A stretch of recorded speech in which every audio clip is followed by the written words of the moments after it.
Hello, I am author Eileen Schnabel, author of the Kep Westgard Time Travel to the American Revolution series. And today I want to invite you to like a mini online book club if you should like to join.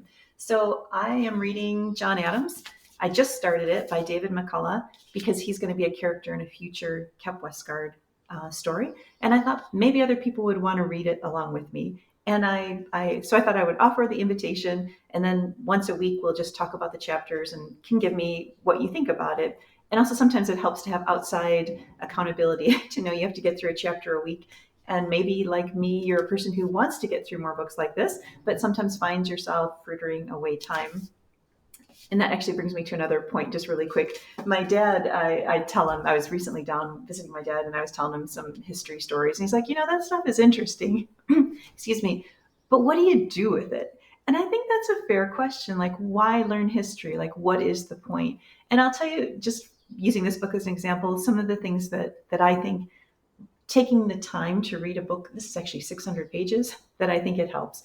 I definitely think it helps with critical thinking, not just reading as a whole, which obviously does, but John Adams faced incredible situations, very difficult situations, difficult personalities, and he had to find his way through a quagmire of the beginning of the American Revolution and the Revolution itself and post-revolution and presidency. And so I think you cannot read a person's experience facing all that without yourself sharpening your critical thinking skills.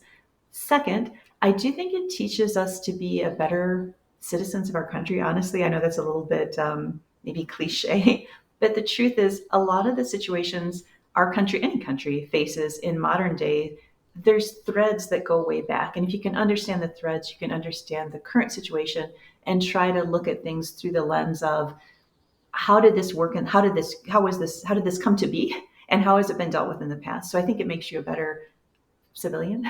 And then third, I do actually think that it helps teach you perseverance and courage. You can't read this guy's life or read about the American Revolution without thinking, whatever tough day you're going through, it's you can do it, right? People have done it before you and you can be inspired by history. So that was a little plug for why history matters, which at the time my dad asked me, I didn't have at the tip of my tongue. So next time I'm down there, I'll be telling him. Anyway, just real quick, it is only 12 chapters, which is very misleading because each chapter is like 50 to 70 pages long.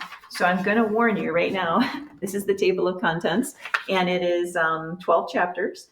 But as I say, each chapter is really, really, really long. And if you want to join, we'll have our first post on, as I said, May 11th, which is Mother's Day. And we'll just talk about if anybody else reads it. I don't know. You might think there's no way I'm tackling a 600-page book in the middle of summer, which is a busy time. But if you do, I would love to have your thoughts on it. And meanwhile, have a great day, and I will see you tomorrow.